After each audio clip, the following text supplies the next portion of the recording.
It appears this year we are going to be in the picture of what is politically happening in Zimbabwe as a society. We've seen some of these events playing out, and we didn't have clues as to how exactly were they unfolding, what were the reasons behind this. And obviously, we have always actually thought that some of the things that were done by Rutendo Matinyarare were not done just freely, but there were persons behind him to do the things that he was doing. So it has come to light that Gudawashe Tagwirei was the man behind Rutendo Matinyarare's, especially when he took on Inscor. You remember the case of Inscor. Rutendo was taken to court, and I think the matter is still sub judice at the moment. Well, the very same Rutendo, after having a fallout with Gudawashe Tagwirei because of payment-related issues, he has released an audio that indeed Gudawashe Tagwirei has been behind his project to tarnish the image of Inscor, so that when Inscor gets to vacate the market of Zimbabwe, then Gudawashe Tagwirei will come into the fight. I didn't know that in Zimbabwe also business personalities play this dirty. Greetings and welcome to your lovely channel, the Hlonipani Global News. If you're watching us for the very first time, please do remember to press the red or black subscribe button so that next time when we beam live, you become the very first one to watch us. Let me play this audio so that you hear yourself. Kana gono chai akaona moto nesupply nevanhu vaangatikombita nawe vana Inscor kana kune chinhu chavanokutsa unenge wagona kupunisana naInscor because even mukuru wenyika when we were doing the campaign it was unpaid. We get a food from Inscor. He told me to stop it immediately. You want me to well, his sister go against me. That's when can I even pass? We feed the people kuma barali and we buy from Inscor. I only did 2 rallies for the then I cancelled. No, I think ultimately, and did you obey better to my chickens? I think he needs to grow his chicken feed and chicken businesses. We can't have Inscor controlling everything like that. And the problem is when Tiger brands, these are South Africans. So, getting this information, according to Gudawashe Tagwirei himself, he implicated Emerson Tambutso Mnangagwa, that Mnangagwa also did not like ZANU-PF procuring Inscor products to their activities. Gudawashe Tagwirei on this audio is heard loud and clear, instructing Rutendo Matinyarare to go after Inscor.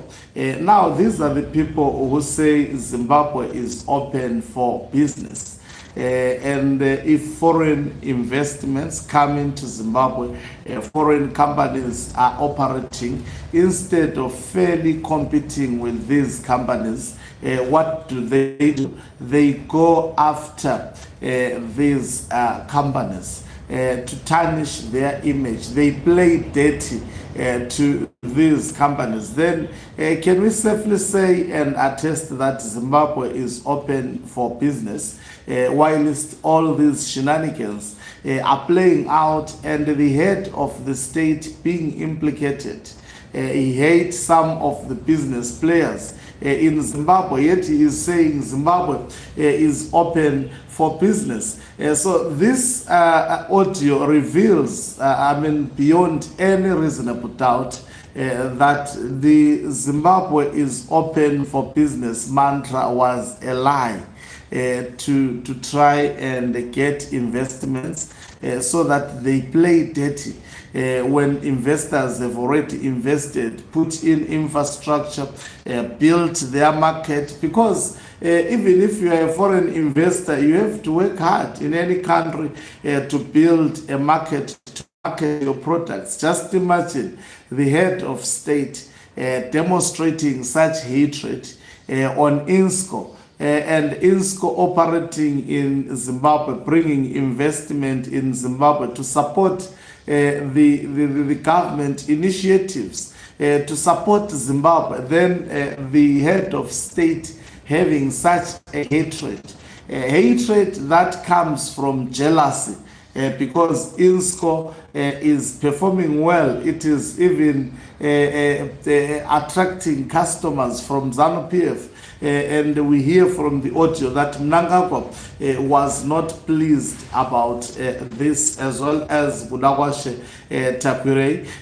They envied the market of Inscor, and they wanted to actually not to compete with it. It's good for business to compete fairly. That is why in countries like South Africa, there is competition commission.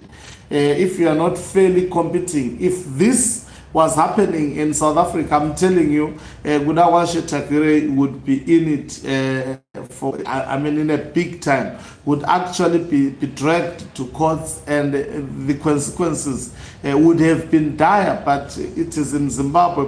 Budawashe Tagwirei himself has actually confessed having captured Emmerson Tambutso Mnangagwa. So we don't expect the government of Zimbabwe to act following this audio. In fact, they will deny this audio. They will send barakashes to give an impression that this is an AI generated audio.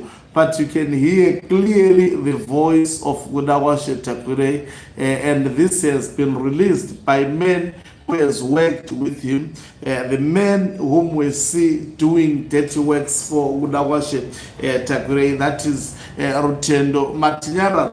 But he was doing this dirty work because he was trying to survive.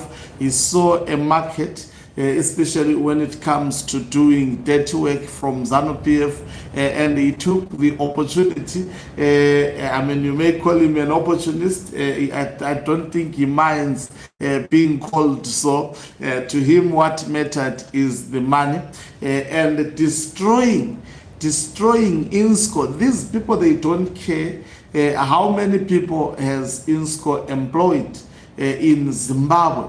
They don't care about that. All they care about is destroying the market that is enjoyed by Inscor at the moment. I wonder what may be the feeling of Inscor as a business. I think this goes to testify and demonstrate how Budawashe Tagwirei has been amassing wealth. He is playing dirty, even in business. He's using his political proximity and muscle to actually muzzle out established, hard-working business entities to play dirty. He has the political backing up. He gets instructions directly from Emmerson Tambutso Mnangagwa. And you wonder why investors are not coming to Zimbabwe. It is because of this attitude. It is because of this behavior by Zwikanandas. The money that they are parroting, they have not accumulated this money properly. These are the people who have accumulated. They can play anyhow in order to actually stay relevant and to stay for their businesses to stay on course. They don't even follow the laws of the land. If it means violating the laws of the land, they will go at that length. They know they are protected by Emmerson Tambutso Mnangagwa. And I can safely say in Zimbabwe, we are led by thugs. There is no sane investor that will invest in such a country. There is a need for a change of government. There is a need also for a change of this attitude, especially within business players. We cannot have businesses that are politically controlled. Politics should stay out of the business community.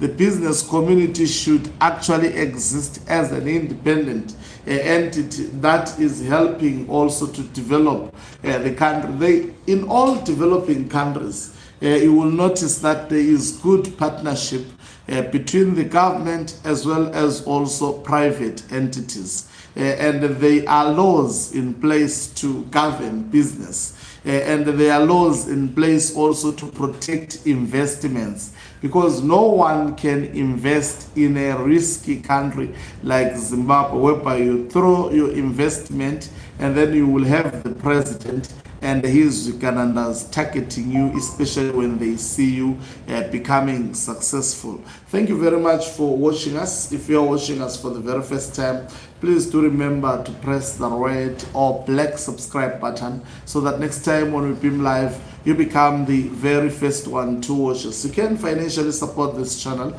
by pressing the join button and be part of our members who are the heartbeat of this channel. You can equally do so by pressing the thanks button and send us stars. Okanqobo Mhlabane is signing off. Let me love